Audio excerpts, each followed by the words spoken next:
Interview report findings, Brent Jackson Innovation Insight, presented by Elijah Bodycott for senior leadership and management team. This presentation report focuses on a recent interview conducted with Brent Jackson to explore various concepts surrounding innovation within large organizations and government agencies. Brent Jackson is currently the Program Director for the newly innovative, fully online MBA program at the University of Canberra, whilst further having past innovative experience as the CEO of lobby groups within the gambling industry and had formerly been the head of a strategy and transformation at Engineers Australia, where there are 132,000 members and has a $100 million turnover every year.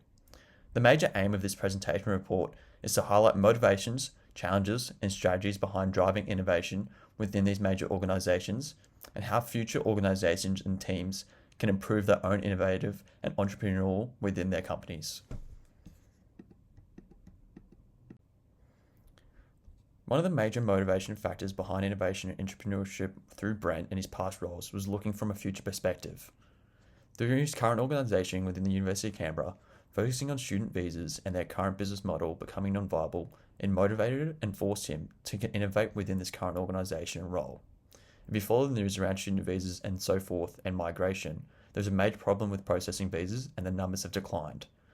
With these numbers declining, it became current programs became on the verge of becoming non-viable, creating this existential threat to the business and motivating this innovation and entrepreneurship as seen through Brent innovating and implementing this fully online MBA program.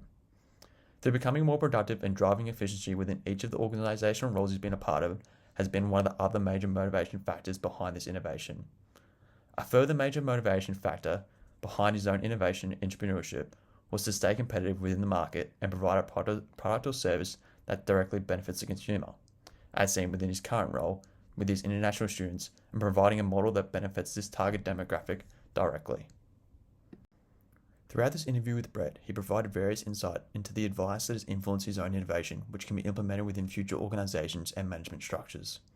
One of the major adages that Brett goes on about is that chance favors the prepared, as stated by Louis Pasteur. What is going on about here was that you've got to have a really good set of data, you've got to have access to information, you've got to know what's going on, and you've got to have strategies in place that allow you to adapt to changing circumstances and capitalize the good luck.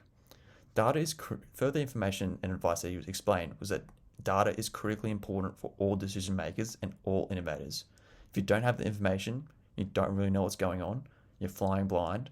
But if you have the data, you can see where things are going wrong or going right, and you can direct your resources towards fixing them or doing more of that. One of the major advices that he said was that data is critically important for all decision makers and all innovators. The focus on this interview and presentation was to outline some of the key factors which hold back innovation as explored through Brent experience. First and foremost, Brent explored how existing processes and bureaucracy amongst some large organizations was one of the major factors which hold back innovation. As seen with large organizations, they have set processes and systems that you have to go through, and if you follow the system, you're going to get the same outcome. If you keep following it, you're not going to innovate.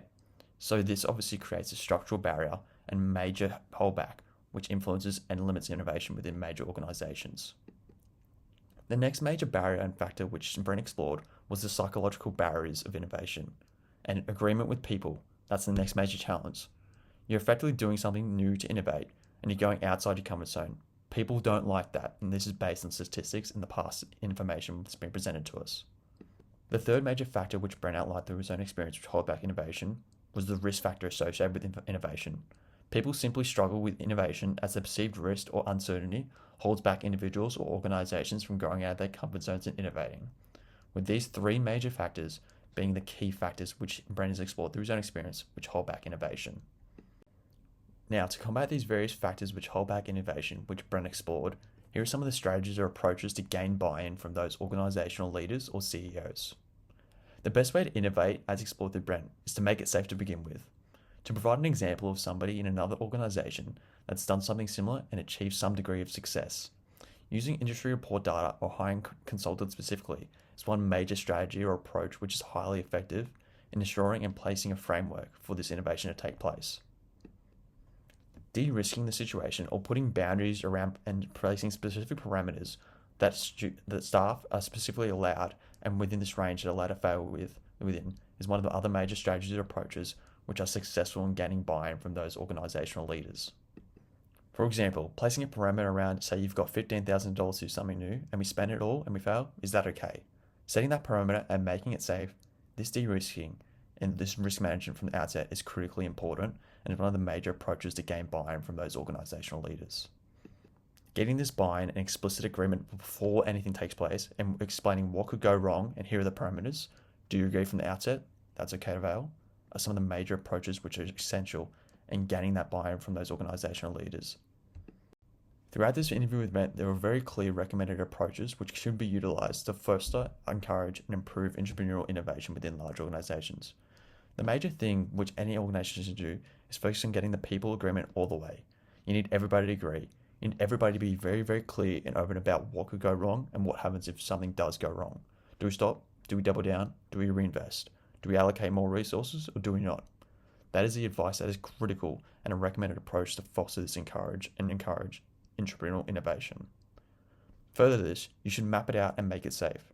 Transparency is absolutely key if you're going down the path of direct, deliberate attempts at innovating and doing something new within large organizations.